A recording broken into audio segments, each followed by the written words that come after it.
السلام علیکم ورحمۃ اللہ وبرکاتہ۔ بسم اللہ الرحمن الرحیم۔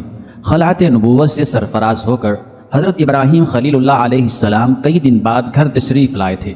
دیکھا کہ سامنے والد سنگ تراشی میں مصروف ہیں۔ والد نے غضبناک نگاہوں سے بیٹے کو گھورتے ہوئے سوال کیا، کہاں سے آ رہے ہو؟ حضرت ابراہیم علیہ السلام نے والد کا سوال نظر انداز کر کے جھک کر ایک تراشیدہ چھوٹا سا بت اٹھایا اور ادب و احترام ملحوظ خاطر رکھتے ہوئے نہایت محبت سے والد سے مخاطب ہوئے۔ قرآن کریم میں باپ بیٹے کے مکالمے کو یوں بیان فرمایا گیا ہے، ابا جان آپ ایسی چیزوں کو کیوں پوچھتے ہیں جو نہ سنیں اور نہ دیکھیں اور نہ آپ کے کچھ کام آ سکیں؟ ابا جان مجھے ایسا علم ملا ہے جو آپ کو نہیں ملا، تو میرے ساتھ ہو جائیں، میں آپ کو سیدھی راہ چلا دوں گا۔ آپ شیطان کی پوجا نہ کیجیے، بے شک شیطان اللہ کا نافرمان ہے۔ ابا جان مجھے ڈر لگتا ہے کہ آپ کو اللہ کا عذاب نہ پکڑ لے اور آپ شیطان کے ساتھی ہو جائیں۔ اس نے یعنی باپ نے کہا کہ اے ابراہیم، کیا تو میرے معبودوں سے برگشتہ ہے؟ اگر تو باز نہ آئے گا تو میں تجھے سنگسار کر دوں گا، جا ہمیشہ کے لیے میری نظروں سے دور ہو جا۔ ابراہیم علیہ السلام نے سلام کیا اور کہا، میں آپ کے لیے اپنے پروردگار سے بخشش مانگوں گا، بے شک وہ مجھ پر بڑا مہربان ہے۔ ابھی کچھ ہی دن گزرے تھے کہ عید کا تہوار آ گیا۔ قوم کے لوگوں نے حضرت ابراہیم علیہ السلام کو بھی شہر سے باہر میلے میں چلنے کی دعوت دی، لیکن انہوں نے طبیعت کی خرابی کا کہہ کر جانے سے معذرت کر لی۔ در حقیقت وہ ایسے ہی کسی موقع کی تلاش میں تھے۔ چنانچہ جب پوری قوم میلے میں شرکت کے لیے چلی گئی تو حضرت ابراہیم علیہ السلام ایک کلہاڑا لے کر بت خانے میں داخل ہو گئے۔ ان میں سے اکثر ان کے باپ آزر کے ہاتھوں سے تراشے ہوئے تھے۔ حضرت ابراہیم علیہ السلام نے تمام بتوں کو توڑ ڈالا اور آخر میں کلہاڑے کو بڑے بت کے کاندھے پر لٹکا کر اپنے گھر آ گئے۔ شام کو جب قوم میلے سے واپس آئی تو بت خانے میں تباہی کا منظر ان کا منتظر تھا۔ قرآن کریم میں اس حوالے سے فرمایا گیا، کہنے لگے، ہمارے معبودوں کے ساتھ یہ سلوک کس نے کیا؟ بے شک وہ تو ظالموں میں سے ہے۔ لوگوں نے کہا کہ ہم نے ایک نوجوان کو ان کا ذکر کرتے ہوئے سنا ہے، اس کا نام ابراہیم ہے۔ وہ بولے کہ اسے لوگوں کے سامنے لاؤ تاکہ وہ گواہ رہیں۔ جب ابراہیم علیہ السلام آئے تو انہوں نے کہا کہ کیا ہمارے معبودوں کے ساتھ یہ کام تم نے کیا ہے؟ ابراہیم علیہ السلام نے کہا، یہ کام اس بڑے بت نے کیا ہوگا، اگر یہ بولتے ہیں تو ان سے پوچھ لو۔ ثم نکسوا علی رؤوسہم لقد علمت ما ہؤلاء ینطقون۔ وہ سر نیچا کر کے بولے، تم جانتے ہو کہ یہ بول نہیں سکتے۔ بتوں کو توڑنے کا عمل نمرود سمیت پوری قوم کے لیے ناقابل معافی جرم تھا، لہٰذا فیصلہ کیا گیا کہ حضرت ابراہیم علیہ السلام کو آگ میں ڈال دیا جائے تاکہ آئندہ کسی کو بتوں کی بے حرمتی کی ہمت نہ ہو۔ چنانچہ پوری قوم لکڑیاں جمع کرنے کے عمل میں مصروف ہو گئی، یہاں تک کہ اگر کوئی بیمار پڑ جاتا یا کسی کا کوئی کام نہ ہوتا تو وہ منت مانتا کہ اگر مجھے شفا ہو گئی یا میرا کام مکمل ہو گیا تو میں ابراہیم علیہ السلام کو جلانے کے لیے لکڑیوں کا گٹھا دوں گا۔ ایک مدت تک قوم لکڑیاں جمع کرتی رہی۔ جب لکڑیوں کا پہاڑ کھڑا ہو گیا تو ایک بہت گہری خندق کھودی گئی، لکڑیوں کے اس ڈھیر کو اس میں ڈالا گیا۔ کہتے ہیں کہ بہت گہرائی میں ہونے کے باوجود بھی لکڑیوں کا ڈھیر آسمان سے باتیں کر رہا تھا۔ جس دن لکڑیوں کے ڈھیر میں آگ لگائی جانی تھی، اس سے پہلے شیطان نمرود کے دربار میں پہنچا اور بولا، بادشاہ سلامت، جب لکڑیوں کے اس پہاڑ میں آگ لگے گی تو اس کی تپش کی وجہ سے کوئی بھی اس کے قریب نہ جا سکے گا، لہٰذا آپ ابراہیم علیہ السلام کو آگ میں کیسے ڈالیں گے؟ یہ وہ سوال تھا کہ جو نہ نمرود کے کند ذہن میں آیا تھا اور نہ ہی اس کے مشیروں اور مصاحبوں کے۔ شیطان نے جب نمرود کو پریشان دیکھا تو فوراً بولا، تم پریشان کیوں ہوتے ہو؟ میں ہوں نا، تم بس ایسا کرو، اپنا ایک بہترین شخص میرے حوالے کر دو، میں اسے ایک ایسی مشین بنانا سکھا دوں گا جس سے کسی بھی چیز کو کافی دور تک پھینکا جا سکتا ہے۔ چنانچہ قوم میں سے ایک بہترین کاریگر کو تلاش کر کے شیطان کے حوالے کر دیا گیا۔ علامہ عماد الدین ابن کثیر رحمۃ اللہ علیہ تحریر فرماتے ہیں کہ جو مشین بنائی گئی اسے منجنیق کا نام دیا گیا۔ سنگ باری کی یہ دستی مشین ایک مقام پر کھڑی کر دی گئی۔ منجنیق بنانے والے شخص کا نام ہیزن تھا۔ وہ دنیا کا پہلا انسان تھا جس نے منجنیق بنائی، جس کی پاداش میں اللہ تعالی نے اسے زمین میں دھنسا دیا اور وہ قیامت تک زمین ہی میں دھنستا ہی رہے گا۔ تاریخی روایات میں ہے کہ شہر کے لوگ کئی ماہ تک میدان میں لکڑیاں جمع کرتے رہے۔ دراصل قوم نمرود لکڑیاں جمع کرنے کا کام اپنے باطل معبودوں کی خوشنودی کے لیے کر رہی تھی، تاکہ وہ پتھر کے معبود جو ناراض ہیں ناراضی ختم کر دیں اور حضرت ابراہیم علیہ السلام کے ہاتھوں ہونے والے نقصان کی تلافی ہو سکے۔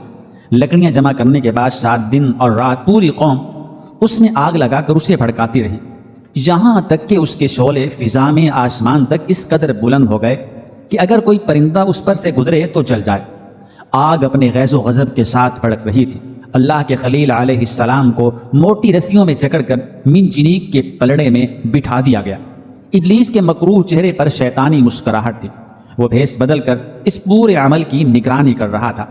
جس وقت پیغمبر خدا منجنیق کے ذریعے آگ کے اس خوفناک سمندر میں ڈالے جانے والے تھے، اس وقت ملائکہ سمیت زمین اور آسمان کی سب مخلوقات چیخ اٹھی کہ یا رب، تیرے خلیل علیہ السلام پر کیا قیامت گزر رہی ہے۔ رب تعالیٰ نے فرمایا، جاؤ اگر مدد کر سکتے ہو تو کرو۔ فرشتوں نے مدد کرنے کے لیے حضرت ابراہیم علیہ السلام سے اجازت چاہی تو آپ علیہ السلام نے فرمایا کہ میرے لیے اللہ کافی ہے، وہ میرا حال دیکھ رہا ہے۔ جبرائیل امین علیہ السلام نے عرض کیا، آپ علیہ السلام کو مجھ سے کسی قسم کی مدد کی حاجت ہے تو حکم کریں، میں حاضر ہوں۔ فرمایا، حاجت تو ہے مگر آپ کی طرف سے نہیں بلکہ اپنے رب کی طرف سے۔ حسبنا اللہ و نعم الوکیل۔ علامہ ابن کثیر رحمۃ اللہ علیہ تحریر فرماتے ہیں کہ جب مشرکین حضرت ابراہیم علیہ السلام کو منجنیق میں بٹھانے لگے تو اس وقت حضرت ابراہیم علیہ السلام اس دعا کو ورد زبان بنائے ہوئے تھے، لا الہ الا انت سبحانک رب العالمین لک الحمد ولک الملک لا شریک لک۔ حضرت امام بخاری رحمۃ اللہ علیہ نے حضرت ابن عباس رضی اللہ تعالی عنہ سے روایت کی ہے کہ جب حضرت ابراہیم علیہ السلام کو آگ میں پھینکا گیا تو انہوں نے کہا، حسبنا اللہ و نعم الوکیل، ہمیں اللہ ہی کافی ہے اور وہ بہترین کارساز ہے۔ حضرت ابو ہریرہ رضی اللہ تعالیٰ عنہ سے مروی ہے کہ رسول اکرم صلی اللہ علیہ وآلہ وسلم نے فرمایا، جب حضرت ابراہیم علیہ السلام کو آگ میں ڈالا گیا تو انہوں نے کہا، اے اللہ، تو آسمان میں تنہا ہے اور زمین میں تیری عبادت کرنے والا تنہا ہے۔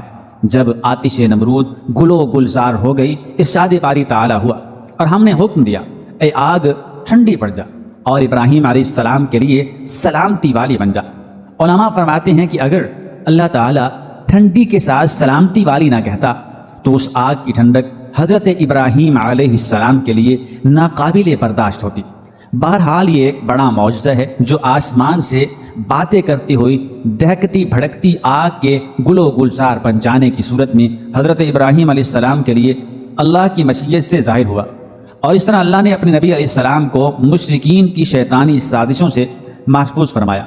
علامہ ابن کثیر رحمۃ اللہ علیہ قصص الانبیاء میں تحریر کرتے ہیں کہ ابن عباس رضی اللہ تعالیٰ عنہ اور سعید بن مسیب سے مروی ہے کہ جس وقت حضرت ابراہیم علیہ السلام کو آگ کے سپرد کیا جا رہا تھا، اس وقت بارش برسانے والا فرشتہ سخت اضطراب اور پریشانی کے عالم میں کہہ رہا تھا کہ کب مجھے حکم ملے گا کہ میں موسلا دھار بارش برساؤں، لیکن اللہ تعالیٰ کا حکم اس کی سوچ سے بھی زیادہ برق رفتار تھا اور اللہ تعالیٰ نے خود ہی آگ کو حکم فرما دیا تھا۔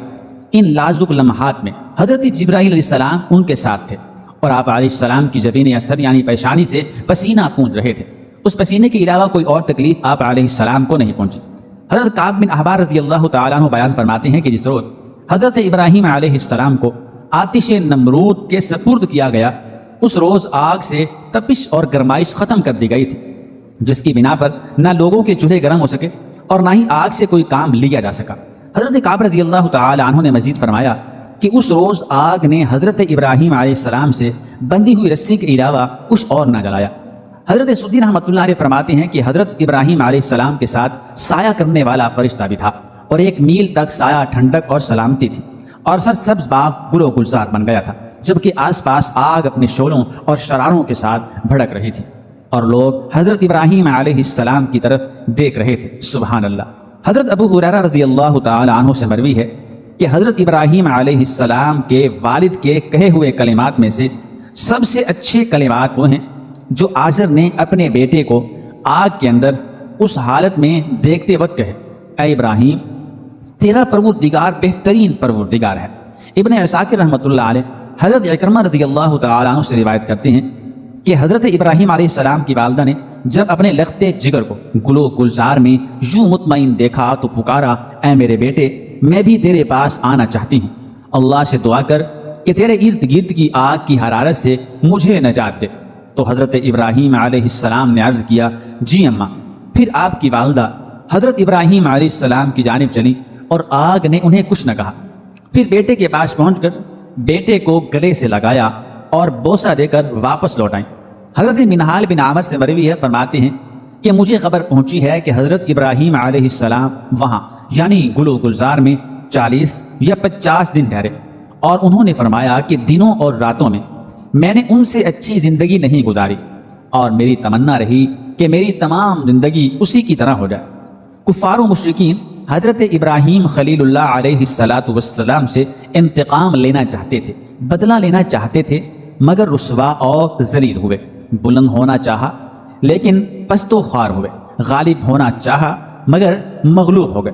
شاعر مشرق علامہ محمد اقبال رحمۃ اللہ تعالی علیہ نے حضرت ابراہیم علیہ السلام کے عشق حقیقی کو بڑے خوبصورت انداز میں پیش کیا ہے۔ فرماتے ہیں، بے خطر کود پڑا آتش نمرود میں عشق، عقل ہے محو تماشائے لبے بام ابھی۔ حضرت ابراہیم علیہ السلام کو جب آگ میں ڈالا گیا تو آپ علیہ السلام کی عمر 16 یا 20 سال تھی۔ آپ کتنی مدت آگ میں رہے؟ اس سلسلے میں 3 اقوال ہیں۔ نمبر 1، بعض مفسرین کہتے ہیں کہ آپ 7 دن تک آگ میں رہے، بعد نے تحریر کیا ہے کہ 40 دن رہے، اور بعض کے مطابق 50 دن تک آگ میں رہے، واللہ اعلم۔ قرآن کریم میں آتش نمرود کو، جس میں اللہ کے نبی حضرت ابراہیم علیہ السلام کو ڈالا گیا، اس کا 4 مقامات پر ذکر آیا ہے۔ قرآن کریم کی 21ویں سورت سورۃ الانبیاء کی آیات 68 اور 69 میں، سورہ عنکبوت 24ویں اور 37ویں آیات میں، سورۃ الصافات کی آیات 97 میں۔ حضرت فاکہہ بن مغیرہ کی آزاد کردہ لونڈی صاحبہ رحمۃ اللہ علیہا سے روایت ہے کہ سیدہ عائشہ صدیقہ رضی اللہ تعالی عنہ کے پاس ایک نیزہ ہوا کرتا تھا۔ میں نے ان سے پوچھا کہ آپ اس سے کیا کام لیتی ہیں؟ فرمایا کہ ہم اس سے چپکلیاں مارتے ہیں، کیونکہ ہمیں اللہ کے نبی صلی اللہ تعالی علیہ وآلہ وسلم نے بتایا ہے کہ جب حضرت ابراہیم علیہ السلام کو آگ میں ڈالا گیا تو زمین کے سب جانور آگ بجھانے میں مصروف تھے سوائے چھپکلی کے۔ وہ آگ تیز کرنے کے لیے پھونکے مارتے، چنانچہ رسول اللہ صلی اللہ علیہ وآلہ وسلم نے اسے مارنے کا حکم دیا ہے۔ یہ نوجوان ابراہیم علیہ السلام کا اپنے اللہ پر کامل ایمان اور یقین تھا کہ صرف ایک اکیلا شخص باطل کی طاغوتی قوتوں کے مقابل استقامت کا پہاڑ بن کر کھڑا ہو گیا، اور جب قوم نمرود نے آگ کے بھڑکتے سمندر میں پھینکا تو لبوں پر تھا حسبنا اللہ و نعم الوکیل۔